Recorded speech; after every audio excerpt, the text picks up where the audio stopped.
Hi everyone, welcome to my channel. I hope all of you are doing good. This is your career agony bro, Dolly Bajaj. Today we are going to discuss about the most anticipated topic ever in any career, which are resumes. And today I'm going to discuss about my resume, which made me get MBB, LEK, EY Parthenon, even Paytm and P&G shortlist. Yes. So now let's dig into my resume journey, which was back at ISB when I was preparing for placements. I took around 1.5 to 2 months to prepare my resume, and I'll take you through the 5 steps that I went through to prepare my resume. So the first step that I took was to prepare a master CV. Now I wrote down all of my achievements starting from school time till date on one piece of paper and mentioned every detail in it. This was a super tiring task and I had to spend ample amount of time to make sure that I'm not missing any detail which is relevant for my resume. One takeaway for me, which can come handy for you, is to follow a format. Following the star format for me to write down every point or milestone as a story was pertinent in my journey. Now, what is STAR? STAR stands for situation, task, action and result. What does that mean? It means that every milestone should have information on each of the 4 items to make it a complete story. If you have this, you won't struggle much while writing your resume. For example, problem statement was to acquire new customers for credit cards business. Task was to build models to acquire new customers. Understand how much revenue will they generate. For this, my action was to build a strong machine learning XGBoost model that runs in the backend for each aspect to assess its probability of being profitable for the business, and the result was a potential top line increase of XX million in 5 years. So basically making sure that for every project or everything that you have done, you have these 4 elements written down so that you can make a point on your resume using that. Not have to think and come back on the thinking process while you were making a resume. Now my master CV went till 3 pages given my work experience and education. Yours can differ. Even if the master CV goes till 5 pages, that's okay. We can adjust it in 1 page of resume. I spend a lot of time on this step as it's the foundation. We don't have to think again in the next steps if we do this right. We can just lift and shift any point from the master CV and put it on the resume later. Now the step 2 is to write the first draft of the resume. I started shortlisting things to write in the resume from the master CV and categorized it into 3 sections: education, work experience and extracurricular activities. I categorized it and wrote it on the basis of recency. Since I was at ISB, my education section came at the top. Now on the screen you see my resume. Now focusing on the first section, which is the education section, one can mention undergraduate, postgraduate, details, CGPA, ranks, awards, GMAT, CAT scores, professional qualifications like CA, I have written actually here, achievements that you have received during those qualifications or during your colleges, projects like dissertations, internships, position of responsibilities that you have taken at colleges, any competitions like case competition or presentation competition that you have done during your college or which is related to education, and support all of them with impact numbers. Now this is very important. Again, this is organized based on recent update that I have had in my education journey. My B school is at the top with activities that I had done there, followed by undergraduation, actuaries and then school. I have kept only 1 line at school. I could have removed it, but I just wanted to showcase my strong education background using that as well. One quick tip on the education section: you might have done a lot of things at school.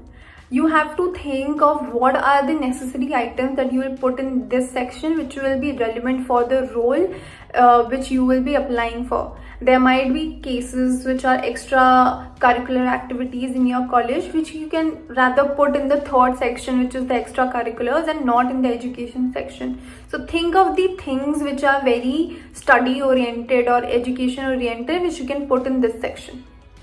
Now coming to the second section, which is the work experience section. If you see on the screen, I separated subsections by company role. I mentioned the company I worked in, followed by my role there and the team. I also gave a one-line description of the type of work I did at that company so that the interviewer understands my role. Further, I mentioned my achievements and projects and categorized into two sections here. I personally like structuring in that way because as a reader, it's very clear of what I'm writing, because as a first time reader, I would not understand every resume I see. So I personally like sectioning like this. Please note that I have dedicated one line to each storyline, but for a few projects, I have put sub-bullets also. That is because those were big 6 to 12 month projects that I have done, which gave me exposure to different responsibilities and different working opportunities. And so the impact driven was also different in nature. So I had focused on that because those were big learnings for me, and I wanted to showcase the skills I garnered from them separately. Now this particular resume is a standard template for ISB, so we do not see a specific skills section which generally a job resume would have. So I wanted to mention the technical skills that I have, and I have dedicated one line at the end to make sure that I include that. Now the last section is the extracurricular activity section, which is an important part of a college resume. Your resume may not have it as big as I do. I wanted to show my interest beyond work in this section through my hobbies and achievement, which is beyond work or education. Many people write their certificates like Olympiad, influencer activities, music, art, social impact, sports, even position of responsibilities, debates, or any kind of competitions that they have done in this section. Again, here, just mentioning bullet points on 10 activities does not make sense, that you have done sports also, art also, social impact, Olympiad, POR, etc. This just confuses the reader a lot. So just make sure that you bucket it into relevant sections and you add activities which are relevant to you. A 15-day training of a keyboard music activity does not make sense to be on resume. Put something which you have done for a long duration and which is important to you. Here also, quantification of achievements if possible would be bonus points. We covered step 1 and step 2. Now let's come to step 3. Step 3 is introspection and being your biggest critique. So I am a very big critique of my own, and finding problems in it and noting them down of the resume was very important to me. I spent time to make sure that the language is correct, the points are making sense, and I have incorporated those spikes or the things that I want to showcase as skills from my resume. Spikes here means wow factor. This is a term that we use at college basically, which means suppose getting promoted in 12 months versus 18 months average is a spike because it was a wow factor for you specifically. Being a national chess player or having a CGPA of 4 on 4 is a spike because it gives a wow factor. Make sure that when you reread your resume after your first draft is done, you can see those skills that is required for the job description. For example, when I was applying, I researched that the companies that I want to go into had things like problem solving, leadership, communication, analytic skills on their job description and on their website. So I had to make sure that my resume focused on those skills in projects that I have done, and I give that flavor in some way or the other in either of the sections. For example, I mentioned my leadership at ISB and at my work for engagement activities, even though I had no teams reporting under me in project. The fourth and the most critical step is to get your resume reviewed by as many people as possible. Now, note that just incorporating the feedbacks do not make sense, because people are very subjective. They'll give you feedback which might differ from one to another. So just make sure you take your own judgment calls too. In this case, family, friends, immediate peers, colleagues, alums, etc. can be your viewers. This process is very iterative in nature, tiring and time consuming, but it is a very important step.